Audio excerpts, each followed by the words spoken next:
What happens when one of DC's most hopeful heroes loses hope? Can revenge ever heal the pain of losing everything? Is Supergirl really a superhero movie, or is it a story about grief? We discuss this and more on this episode of the Fandom Portals podcast.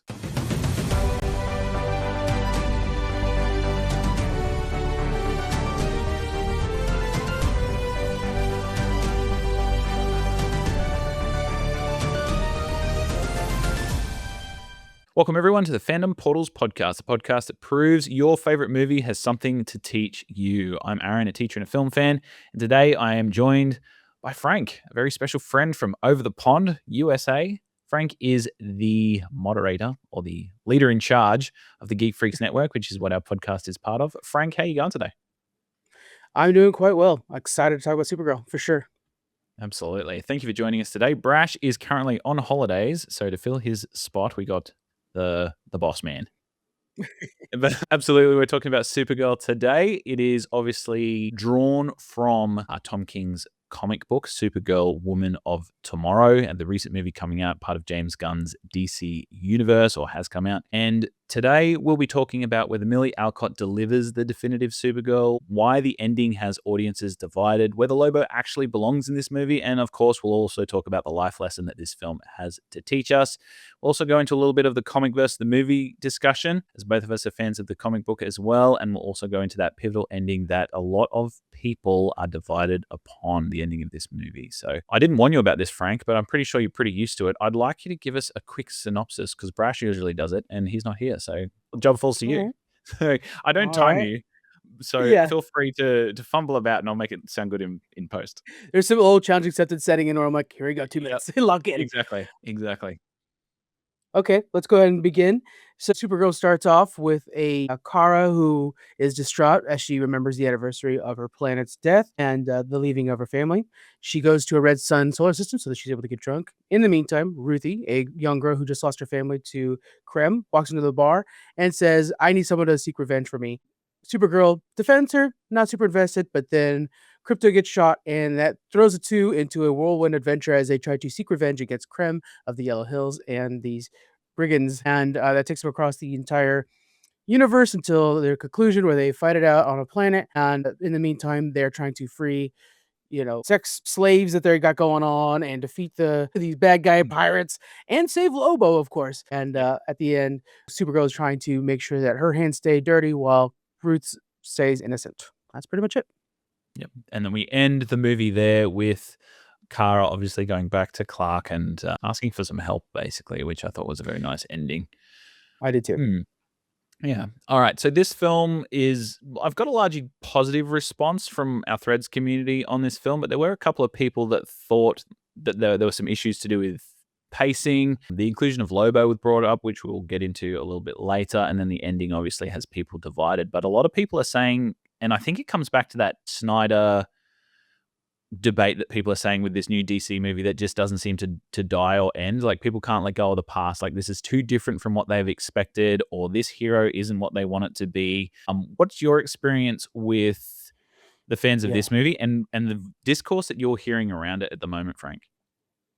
Well, I like that you brought up the Snyder thing, so we'll talk about that in a second. But I would say that for the most part, this is a masterfully mediocre movie. It is fun to watch, and it's definitely some good HBO fodder, but it might be one of those things where it's like, check the matinee out. Don't necessarily need to see it on the day one. It's a fun watch, and there are things that are lacking, but back in the 90s, we used to do a lot of mid-budget movies, and I feel like this is one of those. As for the fan reaction, unfortunately, there are two camps.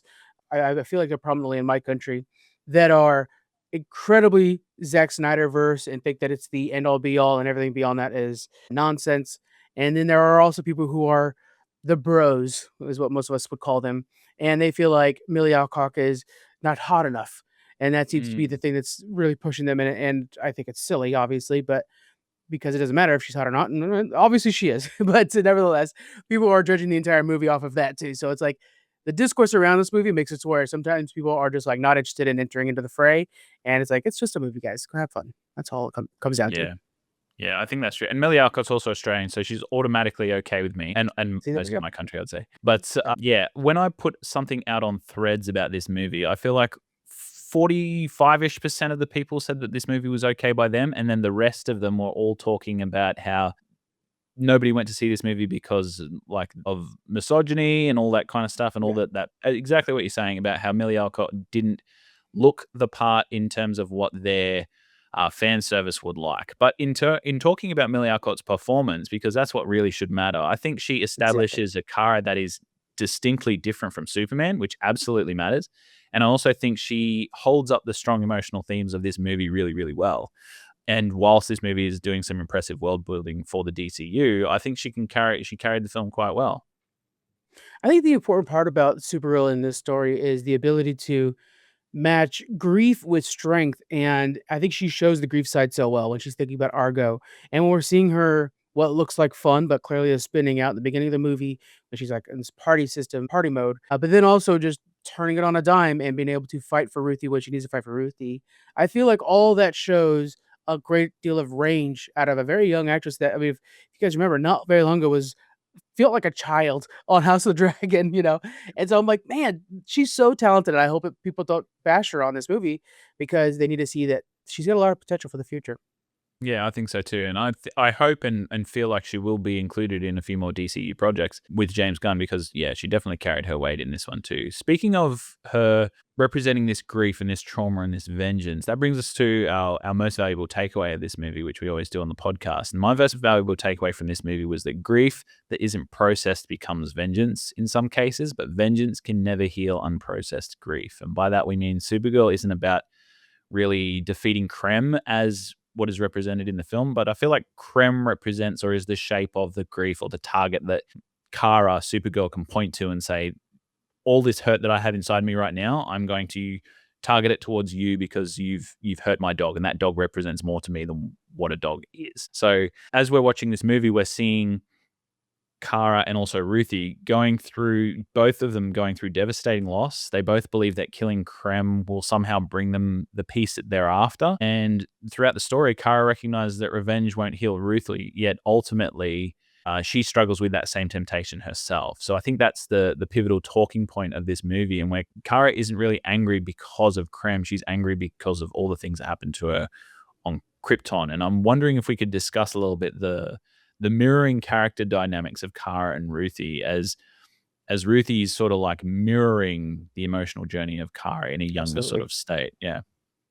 Yeah, I think part of it is too is like when you're trying to lead by example, you become a better person. And Kara is seeing that Ruthie is at a point now, such a pivotal point that at one point Kara was in, innocent and thinking that she could just do something about it if she dirties her hand.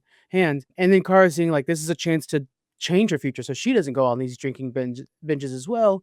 And in doing that starts to come to the realization that, you know what, I am trying to escape. I am trying to take things into my own hand when I don't need to. And the idea, like you said beforehand, where she goes back to Superman, like that ending is so important because she's reflecting on how she doesn't have a home and that's why she needs to be bouncing around in space.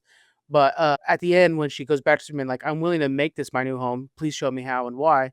I think that through her journey with Ruthie, that happens, and those 2 characters and then at the end, Ruthie also finds herself more whole in a more complete person who before was just a little girl and was dependent on her family. Of course she was. And, yeah, so both characters get better by trying to improve the other person or try to help the other person. They themselves get better in the long run. Yeah. Yeah, I agree. And I feel like they're both are pivotal in each other's healing journey in terms of grief as well. Yes. And I wouldn't say that by the start and the end of the movie that all of Kara's grief is healed and all of Ruthie's grief is healed. As they always say, healing begins to stop when our pain doesn't dictate our future anymore. And healing is definitely a destination, or it's not a destination, it's more a process than a destination. So I feel like both of them are definitely on this journey, and a pivotal part of that journey, or a realization that was clearly important for both parties, happened whilst they were together. And whilst in this movie, they go through various different planets, and Ruthie sees Supergirl interact with people in varying different ways and Yeah. pretty much insert herself into cultural situations or situations where the brigands have decimated or destroyed different landscapes and really just done the right thing or been good, as it's said plenty of times as a result of her backstory as well. And Ruthie examines that, looks at that, and sees that despite all this pain that she's gone through, despite all this grief that she's gone through as well, she still turns up and shows up for the people that require and need her as a result of the kindness that resides in her as well. So she isn't Yeah. defined, Kara isn't defined by that grief. She's actually more than that, but she's just suffering at the moment through something that's very hard for her to And I dictate and think deal with. Kara is letting herself be defined by grief at this moment, though. That's the problem, right? Is Mm. Kara, she's not seeing the forest of the trees, and she's letting herself be defined by these moments. And when she sees Ruthie as almost like a external version of herself, she's able to see like, oh wait, I'm letting this force me one way or another. And so one thing that's hard, guys, and we'll talk about it at the end, is I am having a hard time separating movie and comic book, because the comic book Yeah, is so much more nuanced and absolutely. intent, and so it is hard to do that. But nevertheless, within the movie too, I think we do see the way she inserts herself into things. She uses humor to do it first, which obviously is a coping mechanism that's used for Supergirl. And I think we see a very earnest version of herself at the end. But Ruthie watching that has got to see that there's something there. And I do like how they're pretty heavy handed with it, frankly, when her family's like, just be good. And which I think at the end of this movie, she might not have actually made that choice, but it is something that can kinda, like, take her down a path that's near Clark Kent, being like, "Okay, I could try to be good like my cousin," you know? Yeah, and I think there's that back and forth between her and her cousin Superman all throughout the movie, and that, if you've got this shining example, this shining star of somebody that represents you and your Yeah. race, and you're absolutely the furthest thing from that, it could be very daunting, very difficult to then live up to that expectation. Or this is what a Kryptonian is now on Earth. So if you go to Earth and you don't measure up to that, what are they going to think of you? And while you're Great point. processing all this grief things as well, it then becomes very difficult to live up to that standard, but then also be kind to yourself in the process of where you are in comparison to that person as well. And I think everybody's grief journey is different. And in speaking of that, we'll touch on a little bit later, but I feel like Kara's journey with grief and Clark's journey with grief is very different, even though both of them lost an entire civilization. Speaking of Kara specifically, I think this hits her, and especially the targeting of Krem hits her so profoundly because obviously Krypto is targeted, and I think Krypto represents a little bit more than just a dog to Kara. Did you want to discuss a little bit about that, Frank? He's the last thing that she has of her home, and not only that, when she found or when he found her in a way, Crypto, it was during her mom's funeral, and of Mm, course, that moment, talk about grief, holy cow, and here comes this little puppy, and suddenly it's this little piece of spark of joy, and when your dad makes this little spaceship to save your life, he makes enough room to have a little dog in there with you too. So, that dog means everything, and also, it's the only thing that she allows to join her on this journey through, because she could invite her cousin, why wouldn't she? But no, she just brings her dog, and, there's a bond there. So when Krypto's shot in this moment, I think it's one of the few things that's tethering her to, Krypton and Argo City, and so she's like, "Screw it, what do I have to live for anymore? Let me go wild and crazy and try to defeat this guy and just take it out on him." I mean, unfortunate for Krem, this version of Krem is very much less like, "I'm evil because I wanna be evil." So it's fine to punch him as much as you want, but, like, any other version would probably be like, "Oh, I feel bad because this guy didn't know what he was getting into by picking a fight with a superhero," you know? And yeah. it's not looking good for him. Yeah. Exactly right. And I think that crypto could also represent, or is a source rather, of unconditional love for Kara or Supergirl, because obviously a dog's love is never ending. And despite the fact that she is grieving, despite the fact that she is not the perfect Supergirl or Superwoman or super person, he still is there loving her every single day. And it's that source of comfort, obviously, that she gets. Yeah. And it's probably something similar to what she felt at home when she felt a sense of belonging as well. So she attaches that sense of belonging to the dog also. And then when someone comes and destroys that, it's immediately just a tether, like a rip straight Right. away from her history, from her culture, and then Krem just becomes the target. And I think that all of the compounding pain that she's been suffering for all of this time then gets put onto to Krem. And then yeah, he is an evil dude in the movie, and you can see that he's obviously depicted as that because he butchers and murders family members and people in front of Kara, in front of Ruthie, and yeah, he's obviously depicted to for the audience to not have any sympathy for him at all. And I think in that vein, a lot of people have said that he's not a very compelling villain. We'll discuss this a little bit more later as well, but I think that in terms of his purpose, I think his purpose was definitely there for Kara to navigate and search how she is going to deal with this pain and deal with this grief. Because I think before then she was in very much avoidant mode, and she was acknowledging that the pain was there, but also putting it as far from the forefront of her mind and the forefront of her job as she absolutely could. Because obviously doing things like drinking, partying, going to a red sun to depower yourself, almost like making yourself more human to feel less, which is a weird concept for me. I was trying to I grapple with like that that. as I was going through. And yeah, and I think that as she was going through those red sun moments, you could see that she was falling into this depressive state through the drinking. And I was wondering to myself, why would she put herself through that? Obviously, it is less of a pain to do that at some points for her than to think about or go through the healing that would take place as a result of making those proper moves to Well, actually when we resolve look her at trauma and her grief. when we look at Argo, if we remember, that whole planet, everybody was dying from kryptonite poisoning, and Mm. so the entire planet must have been grieving for months, maybe even years, and so she was with others that were all in that same state. She then gets shot into space, goes to Earth, where she's got this Boy Scout that welcomes her, and he's so happy-go-lucky that I bet it's very off-putting, not necessarily intentionally, but I bet she's like, I've just got done mourning all the time." And so, I think there's probably something there too, where she's becoming isolated because she feels like there's nobody else that feels like her anymore, in her life especially. I bet that's part of it, and yeah, it's fun when you talk about a movie like this that maybe seems shallow when you walked out of the theaters and you realize, like, yeah, there's more in there.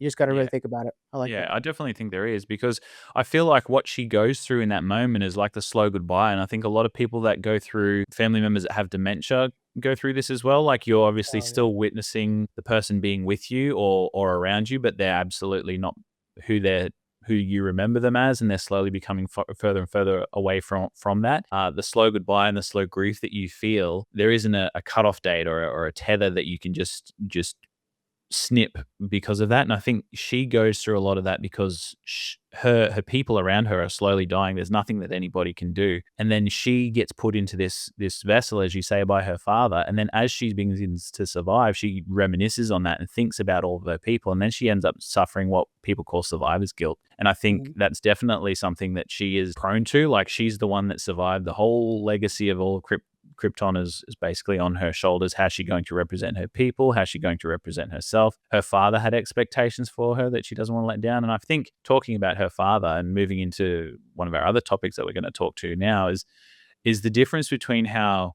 Clark and Kara are represented to the audience, but then also talking about, because everybody says Superman represents hope.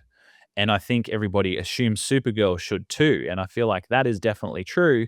But how does Supergirl feel when she can't live up to that standard of hope? And I feel like looking at how these two were raised and their backgrounds definitely points to how these two are represented. So if we look at Clark, for example, he was sent away as an infant by two parents who were, let's say, extremists. I know that basically he was sent to destroy Earth and take over. And Yeah. Kara's parents had a different idea for her. She was obviously interpreted as, a good person, be good, be hopeful. Her father was hopeful, her mother was hopeful. And then she got sent away almost as a representative of the race. So when she And it was a meets little bit more Clark, last ditch too, I think. Like, I think because her father even mentions her brother or his brother saying something along the lines of like, my crazy brother's ideas. And I think that impacts her as well because she's like, why didn't my father just take up like my uncle and get us out of there earlier? Because he could have made a ship that has me and my parents in there. And yeah, if we're gonna take more time, which they did, they had years to build a bigger ship. Why didn't they do that? So I have a feeling that amongst all that, it's probably a feeling. I think with a lot of grief, you try to hide the faults, and I think in her grief, she's looking at that like trying to hide the faults of her father, which was not a perfect man by no means because they could have saved a lot easier. And then when you look at the two of them, I think that hope that she has is like trying to live up for somebody else's. While I think for Clark, who was instilled that hope while he grew up, I think for him it's all about just representing the best possible thing he could be. So I think it's like, yeah, they could both represent hope, but it's how you get there. And I think one of them is like in face of grief or in the face of distress, hopefulness, and then in like Clark's side, which I think he's done. I mean, Courtswood did just a good job with him, but showing like it's the nuance of day-to-day life of just getting up and not being sure of yourself. And so there's two different ways of going about hope. And I think Kara, her hope, if anything, should be more applauded because it's despite so much in her life. Yeah, I absolutely agree with that. I wrote down something as I was reflecting on the movie as well, and it sort of put that into light. And I wrote down hope comes from, in some cases anyway, hope can come from innocence and ignorance of pain. And I feel like through Clark's upbringing, he doesn't have an ignorance of pain, but he was raised very lovingly by Jonathan and Martha Kent, who wanted a Yeah. child so desperately. And he had a very normal Kansas farm boy upbringing, whereas Kara's parents were very optimistic and had this belief in the future, but her upbringing was quite different. And then her recollection of the events of Krypton obviously informed that pain, which then also informed her grief. And then to be hopeful after that is definitely a triumph and something to be absolutely applauded because yeah, I think how we view that parentage changes our perspective on the hope that both of these characters represent. And you could look at it as mature hope versus naive hope, but I think it's more than that as well. I don't think Clark represents a naive hope. I think he represents a aspirational level of hope, but I feel like Well, yeah. Clark and Yeah. Superman goes through quite a bit of turmoil through his time, and that basis and that foundation of hope that he was raised on is what carries him through. But I think just as strongly, Kara's basis of hope comes from something different. But I feel like her fortitude in that level as well is what keeps her strong through the years as these characters are represented in further stories as well as ideals of Which do hope. you think is most relatable to you? Which of these two characters do you find more relatable for yourself? I think for me, aspirationally, Superman Clark is how I would love to see the world. But I think Mhm. more to the point, Kara is probably who I relate to more in the way that I am hopeful despite some challenges that I've faced. I think everybody goes through different challenges in their life. I would love to see the world how Clark does, and I open my eyes to opportunities to view the world in that way as well. However, everybody goes through their ups and downs and their tumultuous times, and I feel like it's good to have characters like Kara who you can look at and see okay, this person went through some pretty tumultuous trauma, some pretty bad grief, but then she also got through in various different ways, but then she is still also hopeful at the end of that as well. So it's almost like trauma and grief don't define you or bad moments don't define you. And I think that's a good way to look at it as well and how I'd like to relate to aspects of that in my life. Because yeah, I think Superman is definitely aspirational. He represents that for a lot of people. And there are some people that I've met that are absolutely like that. But I think that Yeah. Kara's is more grounding for me at least. I would have to say the same, and I think that's something that maybe people who are not giving this movie a chance because, a friend said it's bad, are missing out on that because I think that Supergirl is closer to what you can do yourself in achieving hope, and I think that she could also is a good example of that to Ruthie, right? Ruthie, who is so lost right now and looks at Supergirl like Supergirl probably looks at Clark of being like this bastion upon high that I could achieve, and then giving a little bit of a dose of reality and this is how you do it, and it's one step at a time. And yeah, I think I too see Supergirl as the better example. I sure hope people give her a chance and that we see Yeah. her in the future. I think we will. James Gunn's not going to abandon her. Yeah, I think so as well. And I feel like because she's attached to the Superman name, this Supergirl movie and Kara, people expected probably to have a representation of her that maybe they didn't get because Kara's grief explains her flaws and her emotional different distance, but Kara also experiences survival, whereas Clark experiences a childhood. And I think those two Mhm. things are very, very different and it defines their characters exponentially. So she can definitely become the audience's hero as well if they'll let her. And if we're talking about Clark and Kara and how the differences are there, let's talk tonally about how this movie differs from the Superman movie. For me personally, I think that this movie was visually darker in some moments, but it gave us a grittier side of space that we could look at.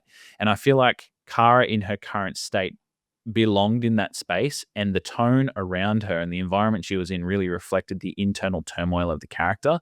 Not only was it really great world building, but I feel like it was also great tonally for that character in that moment to be surrounded by that grit, that dirt, the aliens that didn't really look pristine, the buses that didn't really work so well, all of the dark underbelly sides of outer space in the DCU. I felt like it worked really well.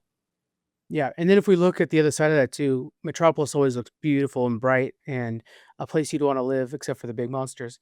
But and Mhm. I almost feel like too when you're watching this, like, if you were to picture Superman being transported right over to there, you'd almost have, like, a glow around him, like, he just wouldn't fit in that world, like, it would be like you're messing up on Photoshop, and, I think that it takes Supergirl literally changing clothes, but also changing her perspective to be able to go back to Metropolis and somewhat fit in.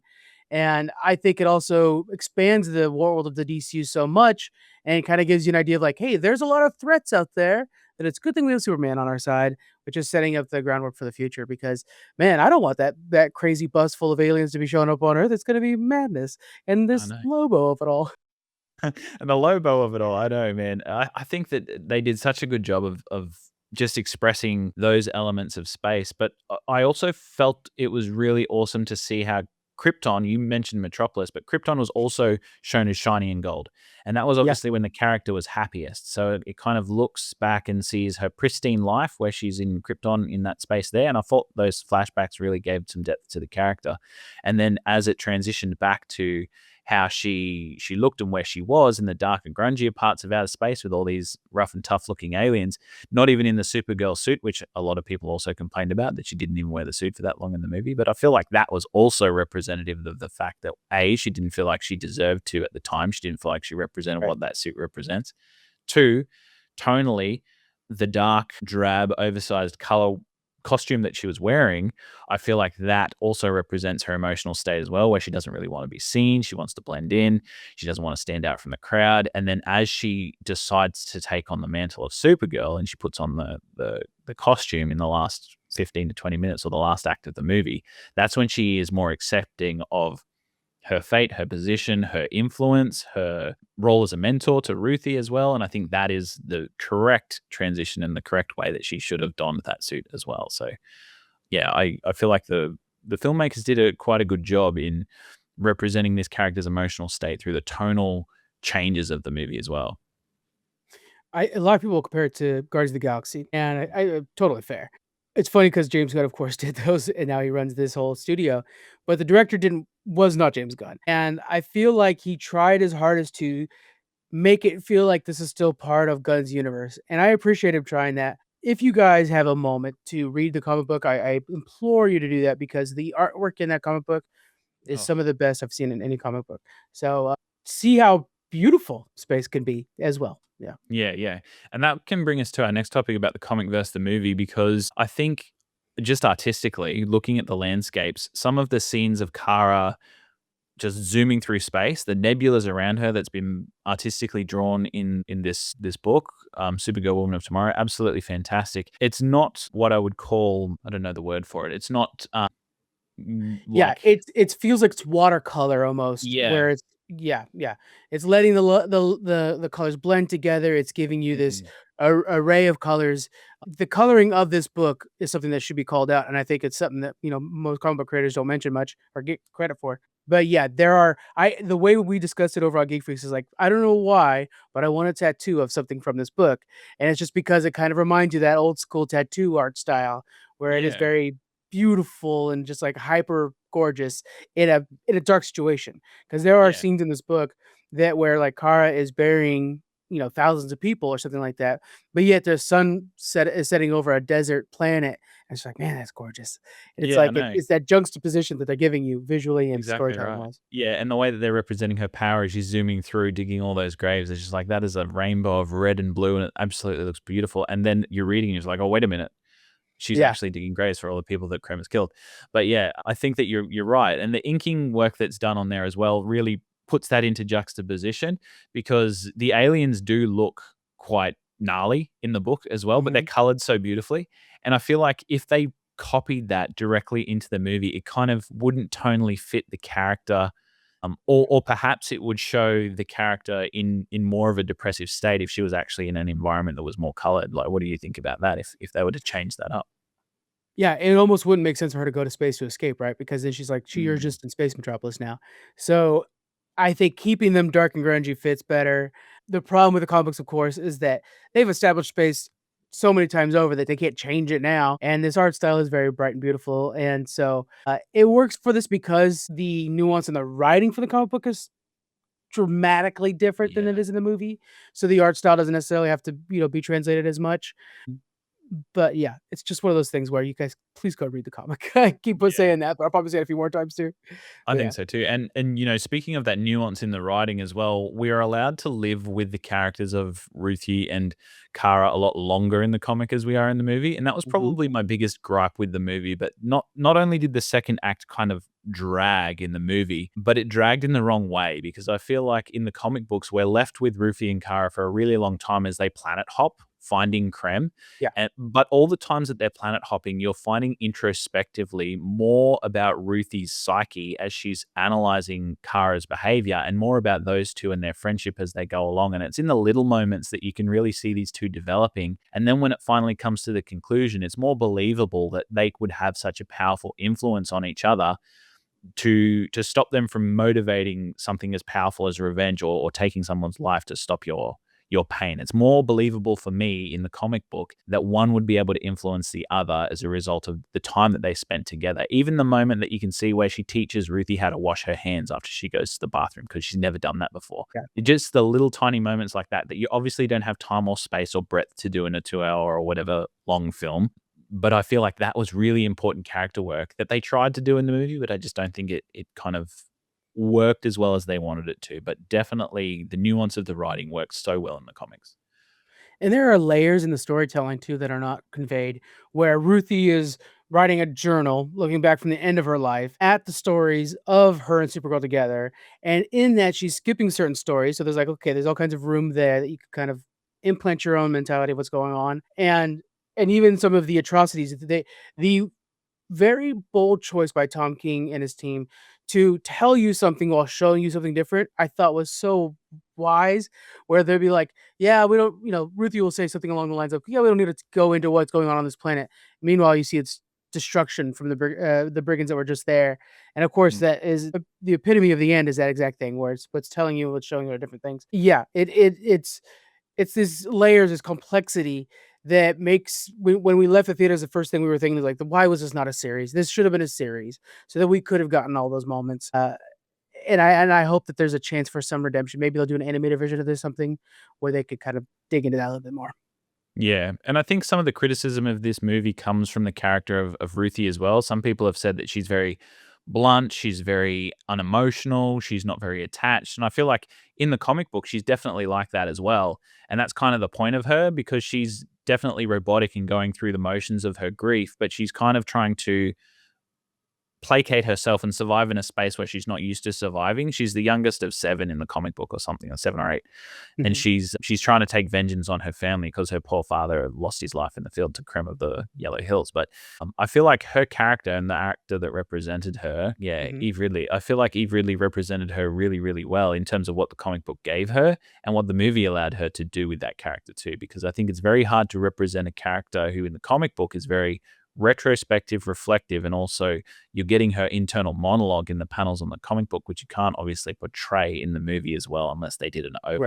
overlaid narration. So, With her character, she's a child essentially still, and so it's exactly how you'd expect a child to react. Think of like Simba from Lion King, just wanting to rip apart Scar or whatever. But you can't. You're a kid, and that being told through the lens of an old woman at the end of her life. And so there's this like kind of this layer going on to it. How do you boil that all down for a movie?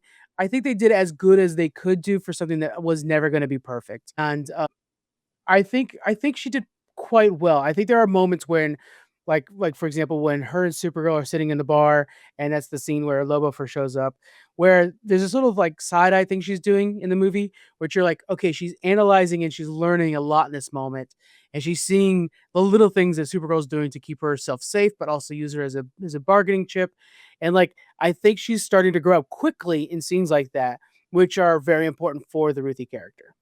yeah, I feel like they may have replaced the introspective narration that Ruthie gives with the Kryptonian backstory because obviously Ruthie in the comic book is reflecting on the things that she has surmised about Kara, Supergirl, as she's worked with her and heard Yeah, stories about her and seen her from a distance for so long. But obviously the movie doesn't have time to divulge into that. So I do agree. I think that yeah.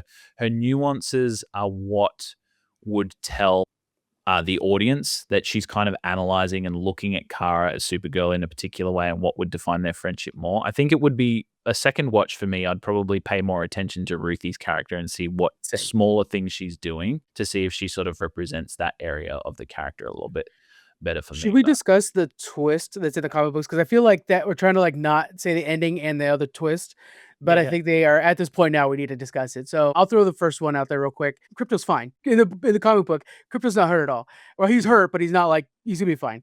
And the idea is that Supergirl's using this moment to teach Ruthie to not take revenge, and in that turn, like also Supergirl's of course learning as well. But for the most part, the lessons put on Ruthie is not so much put on Kara as it is in the movie. I think in the movie she's learning a lot more than she's in the comics. And yeah, Crypto's totally fine. But I was kind of waiting for that reveal in the movie.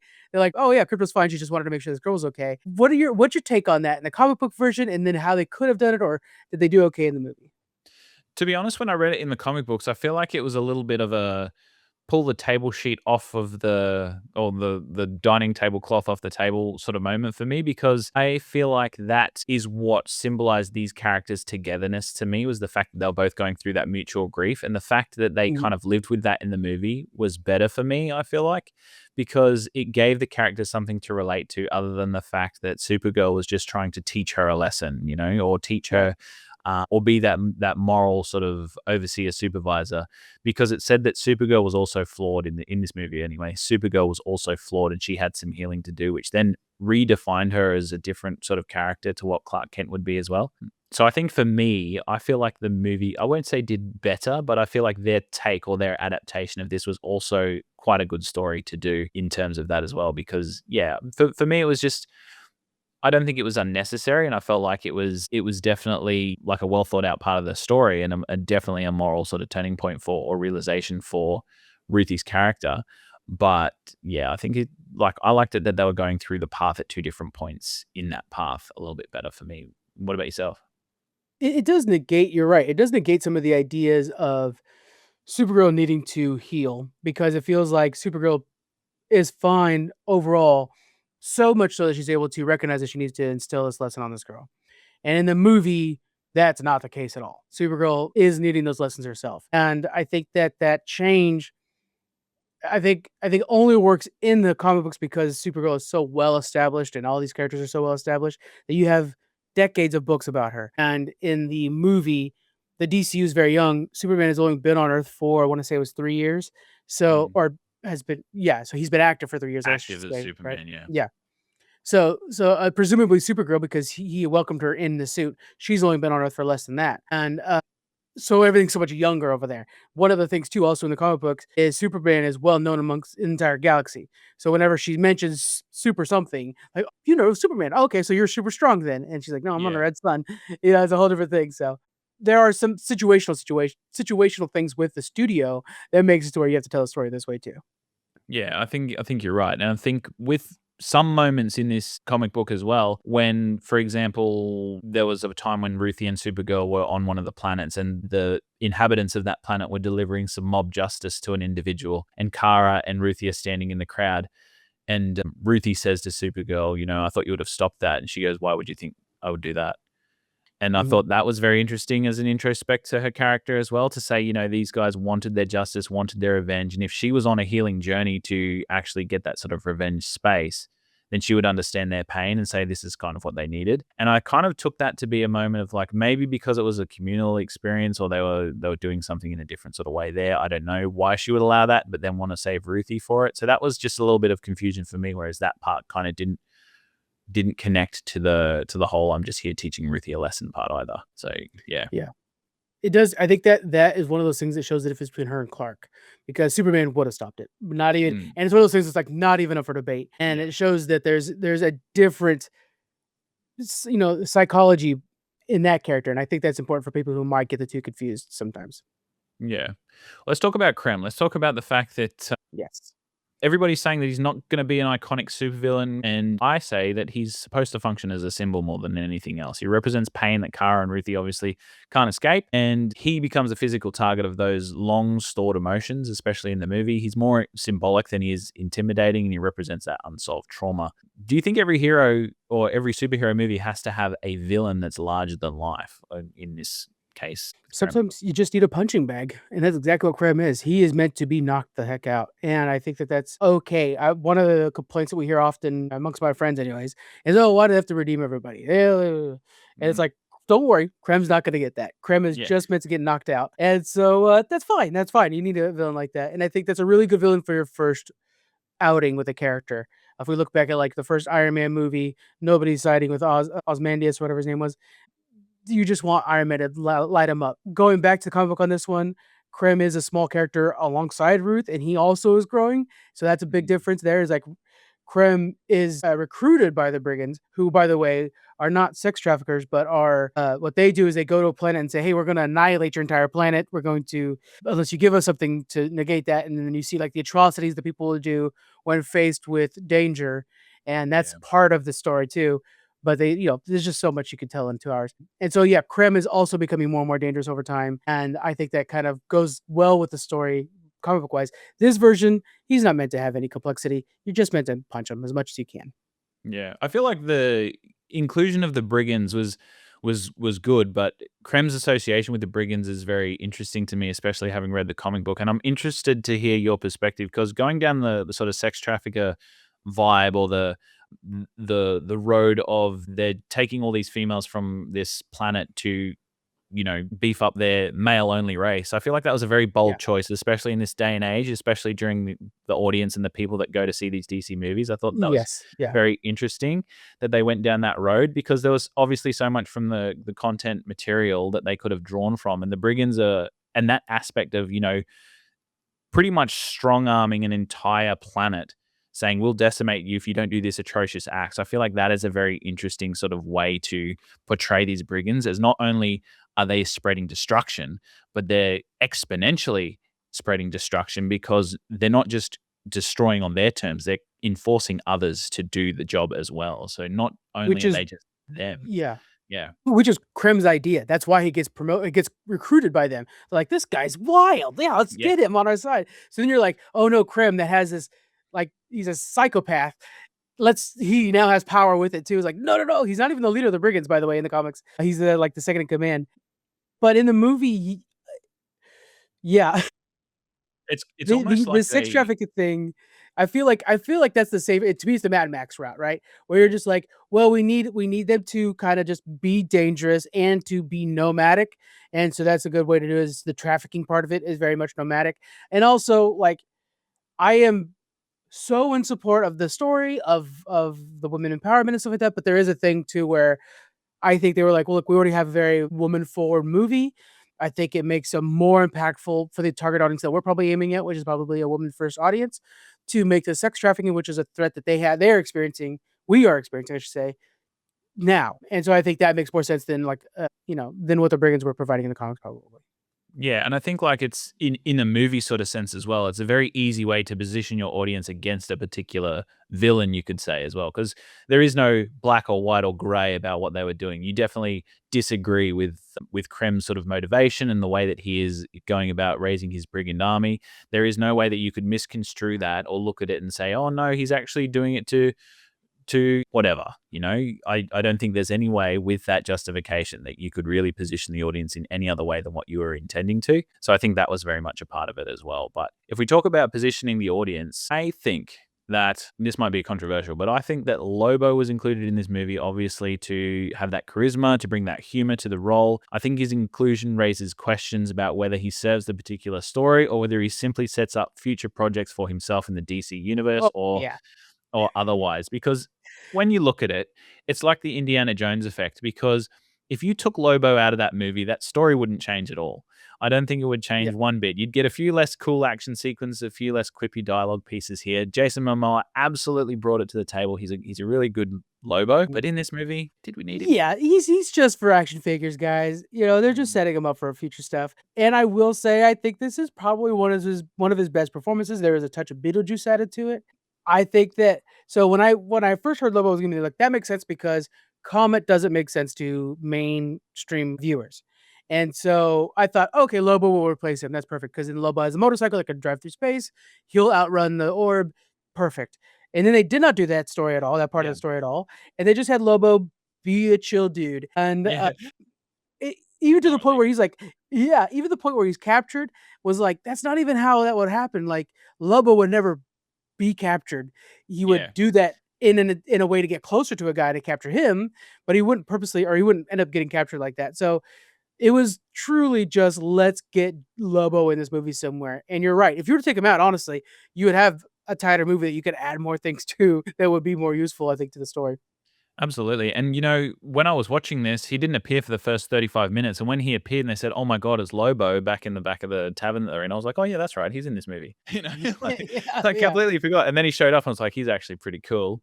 But yeah, he didn't serve anything to do with the story. I felt like, if it was me and this was 10, 15 years ago, I feel like peak Jack Black could have played a really good Lobo. Yeah, just like turned up to 11, and I feel like Jason Momoa is doing a really good job of that. His wilder side, we could say, might be coming out in a few more DC projects. Didn't want to steal the spotlight too much, but that's what I hope to see from him. Mhm. I thought it was interesting and really sort of spotlighty as well that when Kara went through her decision at the end, we'll talk about in just a moment about seeking her revenge. They made sure that everybody knew that Lobo was the one who saw her do that from, the peak on the top of his motorcycle smoking his cigar as well. So implying that he will have an important point of leverage in Supergirl's story in the future. Because, you don't want anybody knowing your deep Interesting dark take. secret, let Yeah. alone Lobo. I think Supergirl would be open about that secret. I don't think it's a secret for it is a secret in the comic book, I should say. It's not a secret in the movie, I think. I think Mm. she would go to Clark and say, like, I did this and it's part of a healing process. I thought Lobo, particularly watching that, was showing that, okay, Supergirl's not this sucker superhero that you'd expect. She can be like me, where she gets things right. So I think there might be a moment where Lobo needs help and sees that Supergirl's the kind of person I can go to for help because she plays it real sometimes. And I Mm. thought they were kind of just setting up more Lobo for the future. I thought that. Yeah, well, I think it can't be argued that Jason Momoa has a future in the DCU, and I think that Yeah. he's definitely going to be in more stories, just on how they left him as well. But I feel like he was the draw card for a lot of people, or for some people at least, because they wanted to Mhm. see Lobo in the DCU. But yeah, props to Jason It's funny Momoa. that he got the popcorn bucket, right? Like, of all the characters, he's such a small character, and even, like, when you get the popcorn bucket for him, you just, like, remove him, it's just, like, 2 cups of popcorn you get in this thing, but that was the popcorn bucket, was Lobo. So why him? Yeah, he's the Yeah, marketing guy, definitely he for is. sure. All right, let's talk about that moment at the very end. The moment that divided audiences, you could say it's intentionally ambiguous in some moments as well in terms of the motivation for Kara to do that. And we're talking obviously about Kara ultimately killing Krem after spending so much of the film arguing against revenge, leaving audiences to question whether she failed in her own lesson or whether she was protecting Ruthie from carrying the burden herself, or whether she was simply demonstrating that healing is really straightforward. So for me, I feel like a lot of people are using the H word when we're talking about Supergirl's ending, where she's being a little bit of a hypocrite. I think Mhm. it's a little bit deeper than that, Frank. I think that I'm down the line of she's doing it definitely to protect Ruthie from shouldering that burden on her own because she sees the path that Ruthie could go down. She doesn't want her to end up in the same way that she did. So Kara's being protective in that way. Obviously, this differs very much from the comic book, which is where the contention occurs. Right. Also, I am on that board where I think the ending is the weakest part of this movie. It's just a shame, and there are a couple things that they don't have void zone stuff. They don't have, like, the same tools they have in the comic book, so there's understandable moments there. In killing Krem, I think she undoes the words they hammered home the entire time of just "Be good, be good, be good," and there that was the moment for her to reflect, to be like, "What did my parents say? Be good. Okay, I'll be good with this guy." And instead, she was like, "Nah, I'm gonna go back to my partying, surface level character and just kill this guy." Yes, it is to protect Ruthie, but also, like, even when she's naming off people have called this out as well. When she's naming off reasons to beat him up, she didn't mention the sex trafficking. I was like, "That's Mm. kind of a big deal, really," Yeah, you know? it's a little bit of a big deal. "My dog, this girl, dead." It's like, Yeah, "Also, a structure behind whole you." galaxy of women Yeah. stolen might be one, but yeah. I think it's just poorly handled, and it's unfortunate that it has such a tough comparison because, of course, the ending in the comic book is extremely good, and so it's like, Yeah. damn, that's a shame for them that they have something to compare it to Mm. that's far better. Yeah, the ending in the comic book being that obviously Kara succeeds in teaching Ruthie the lesson that vengeance won't solve her problems, but then also Ruthie then being the one to talk Kara down in her moment of need. So basically showing that the teacher becomes the student, or the lesson has been learned, or the full close of the arc Right. occurs in that way. And I think that would have been very satisfying to see in the movie as well. But the reason I feel like they didn't was one word, Frank, and that word is growth. And I feel like Supergirl still has a lot of growth to occur, and I feel like it also keeps her different to Superman once again. Because if she's starting to go on this learning journey, and we see that she's still on the trajectory of the up towards hope, then there's not much that defines her from Clark in that way. But if you can see that, hey, she's still making mistakes, or she's still susceptible to her stronger emotions, or she's still making these horrible decisions that we really wouldn't say that are moral, then you can almost say that she has this distance to travel. So I feel like her story in this, and the way that they ended it, wasn't intended to be a full circle in the one movie. I feel like it's intended to go over a few different chapters where we see Supergirl move through the spaces of this grief that she's incurring in a leveled sort of way. She's not all the way there yet. And I think she's Yeah. obviously still making mistakes. That's how I kind of saw it and justified it. But I did like the ending in the comic book where she obviously becomes that full circle moment, and you know for sure that the lesson has really hit home. Which makes sense when you have the crypto fake out too, because then it's like, aha, this is the moment that Supergirl was going for. Yeah, and then yeah, in the comic book as well. And my argument is they could have done this as a post credit scene if they did exactly the same thing, where you are told that's a key important part, that they put him in the void zone and he spent eternity in the void zone and became a better person. All of a sudden, Krem's a good guy, or is a redeemed man. And then what we're seeing visually is that in the future, at end of Ruthie's life, which is where she's writing this story, Ruthie meets Supergirl again, a Supergirl from the future as well, a woman of tomorrow, and she presents Krem, who's like, "Oh, I'm so sorry for what I did to your parents, blah blah blah. And here's your sword," and slices him down. Kind of like it's a moment where they really do get to have their cake and eat it too, Mm. and it's kind of one of those things where it's just like, good. I don't know. It's like you get everything with the lesson that already happened, and then it's like, yeah, but I still want Krem to die. Here you go. Here's a little post Yeah. credit scene for you. They It could have feels done fun. both. Plus Yeah. dos, as they say on the taco heads here in Australia. I don't know if that's lost on you guys in America, but yeah, it's very famous here. But yeah, no, I definitely agree. I think that they could have handled it doing both, but I feel like they're banking on the trajectory of Millie Alcott's Supergirl going through a little bit more Yeah. of a wild girl sort of phase to differ her from Clark in future projects. So they don't just have two different super people standing next to each other. That's just, a girl version of Clark standing next to him. So You're so right. Yeah, the yeah. problem is the context in which she has to continue being a character going forward. You have to have her different enough, so it does kind of hamstring them to show this character hasn't grown enough yet, so they Yeah. can have her grow more in the Yeah, future. but there's a darkness that needs to be healed in her. So, all right, let's Yeah, go into our final thoughts. Our final thoughts before we move into our sign offs, Frank. And I think that Supergirl is definitely an emotionally driven film. I think that it, it it's almost too nuanced for its own good. You can yeah, you can look at it in various different ways, and you can see it as a very unique portrayal of grief. But I feel like a lot of the people that go to watch these movies are really just going to be entertained and looking for that superhero film. And I feel like it succeeds in presenting Kara as a distinct and compelling hero.